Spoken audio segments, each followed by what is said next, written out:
మరి కానీ మీరు ప్రభుత్వంలో ఉన్నారు. జనసేన పార్టీ మొదటిసారి ప్రభుత్వాన్ని అధికారాన్ని చూస్తోంది, అధికారంలో ఉన్నారు. అధికారంలో ఉన్న ప్రభుత్వాలు, రేవంత్ రెడ్డి గారి మాట, అధికారంలో ఉన్న ప్రభుత్వాలు శాంతి భద్రతల దృష్ట్యా కొన్ని సందర్భాల్లో పార్టీలు పెడుతున్న మీటింగ్లకి అనుమతులు ఇవ్వవు. అది సాధారణంగా జరిగే ప్రక్రియ. ఇక్కడ ప్రొఫెసర్ నాగేశ్వర్ ఇష్యూ వీటన్నిటి నేపథ్యంలో తెలంగాణ ఫార్మేషన్ డే రోజు పవన్ కళ్యాణ్ ఇక్కడ మీటింగ్ పెడతా అంటే లా అండ్ ఆర్డర్ ఇష్యూ వస్తుందని మేము పర్మిషన్ ఇవ్వలేదు. చాలా మీటింగ్స్కి ఆంధ్రప్రదేశ్లో జగన్మోహన్ రెడ్డి మీటింగ్స్ కూడా అక్కడ ప్రభుత్వం అనుమతులు ఇవ్వదు. దాన్ని మీ అయ్యే జాగీరా లేకపోతే మేము రానీయకుండా అడ్డుకున్నారు, ఇలా ఎలా చూస్తారు అనేది రేవంత్ రెడ్డి గారు చెప్తున్న మాట. సార్, ఇప్పుడు ఎవరు కన్వీనియంట్ తో వాళ్ళు మాట్లాడతారు, కానీ ప్రజలు హర్షించాలి. ఇప్పుడు ఎవరైనా సరే ఎవరు కన్వీనియంట్ తో వాళ్ళు మాట్లాడతారు. జగన్మోహన్ రెడ్డి గారు ఇక్కడ ఏదైనా ఇది చేస్తే మేము ఎప్పుడు అడ్డలేదు, కానీ మేము ఎప్పుడైనా రోడ్డు మీదకి వస్తే కనీసం జగన్మోహన్ రెడ్డి గారు కానీ వాళ్ళు కానీ ఏదైనా ప్రోగ్రామ్స్ చేసినప్పుడు మమ్మల్ని ఇంట్లోనే పెట్టి తాళాలు వేసి మీరు కావాలంటే మీరు మొత్తం పోలీస్ డిపార్ట్మెంట్ అంతా అడగండి, పాతయన్ని తీసుకొని రికార్డ్స్ తీసుకొని చూసుకోండి. కానీ మేము ఈ 2 సంవత్సరాల్లో ఎక్కడా కూడా మేము ఎవరిని ఆపింది లేదు, ఎవరిని హింసించింది లేదు, ఎవరిని ఒత్తిడి పెట్టింది లేదు. ఇది మా కూటమి ప్రభుత్వం, మా చంద్రబాబు నాయుడు గారు, పవన్ కళ్యాణ్ గారి నాయకత్వంలో, మోడీ గారి నాయకత్వంలో మేము వెళ్ళే డైరెక్షన్ ఇది. ప్యూర్ ప్రజాస్వామ్యం, ప్యూర్ డెమోక్రటిక్ వేలోనే మేము ఈ రోజు వరకు పరిపాలిస్తున్నాం. ఇది point number 1.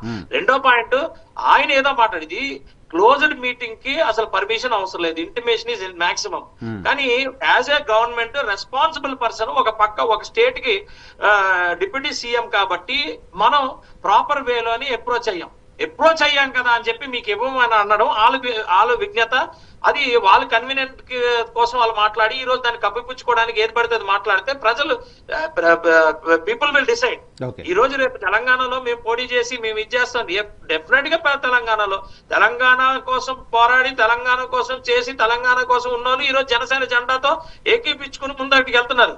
Let people will decide. But we definitely as a democratic party and democratic system లో డెఫినెట్ గా వి విల్ గో ఫార్వర్డ్.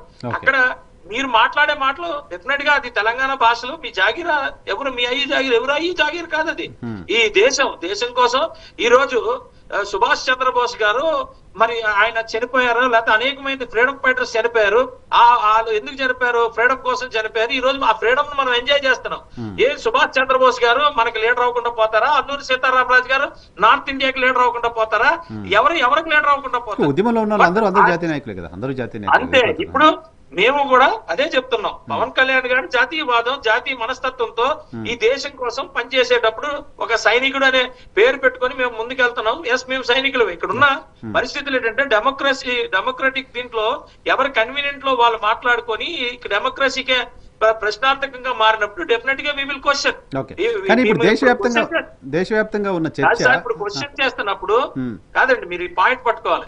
మేము డెఫినెట్ గా దేశం కోసం పనిచేసేటప్పుడు ఎక్కడైనా క్వశ్చన్ చేసే బాధ్యత మాకుంది, మాకు హక్కు కూడా ఉంది.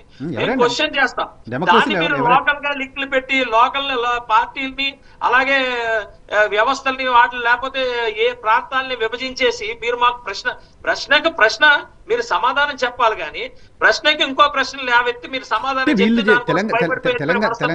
తెలంగాణ నాయకత్వం మాట్లాడుతున్న మాట ఏంటంటే పవన్ కళ్యాణ్ గారిని ఎవరు ఆపారు? పవన్ కళ్యాణ్ గారు 2023 ఎలక్షన్లో తెలంగాణలో పోటీ చేశారు కదా, పోటీ చేయకుండా ఎవరు వద్దలేదు కదా. కాదండి, ఎవరు ఆపారు?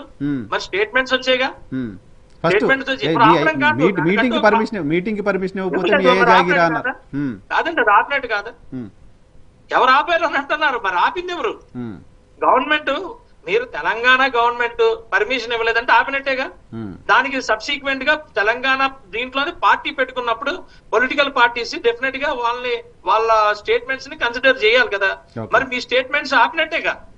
మీరు ఒకలే కాదు కదా, కాంగ్రెస్ అని మాట్లాడారు, అలాగే టిఆర్ఎస్ కొత్తగా పెట్టిన టిఆర్ఎస్ అధ్యక్షురాలు కవితక్క గారు మాట్లాడారు. మేము అంటుంది ఏంటంటే అవన్నీ చూసి మళ్ళా కేటీఆర్ గారు మాట్లాడారు. ఇవన్నీ నేనేమంటానంటే మీరు ఎవరు ఆపారంటారేంటి? ఎందుకంటే ప్రజలు హర్షించట్లేదు కాబట్టి మీరు ఇంకొక సన్నాయి నొక్కులు నొక్కుతున్నారు. అబ్సల్యూట్లీ మీరు పార్టీ మేమేమి పబ్లిక్ మీటింగ్ పెట్టుకోలేదు, మాకు వీ హ్యావ్ ఎవ్రీ రైట్. నేను అడుగుతున్నా, బిఎస్పీ ఎక్కడ పెట్టారు పార్టీ? ప్రజాస్వామ్యంలో ఎవరు ఎక్కడైనా పోటీ చేయొచ్చు, ఎవరు అవడానికి లేదు. అదే అంటున్నానండి, బిఎస్పీ పార్టీకి మనకు రిప్రజెంటేషన్ ఉండేది, కంటిన్యూస్ గా రిప్రజెంటేషన్ ఉంది మన దగ్గర, మన ఆంధ్రప్రదేశ్ ఆంధ్రప్రదేశ్ లో. మరి మీరు ఆ రోజు ఎందుకు మీరు ఇక్కడికి ఎందుకు మాట్లాడాలని అంటే అది కరెక్ట్ కాదు కదా. నేను అంటుంది టిఆర్ఎస్ ఎందుకు అయ్యిందండి, దేశం మొత్తం ఎస్టాబ్లిష్మెంట్ చేసుకోవడానికే కదా. టిఆర్ఎస్ ఎందుకు చేసుకున్నారు?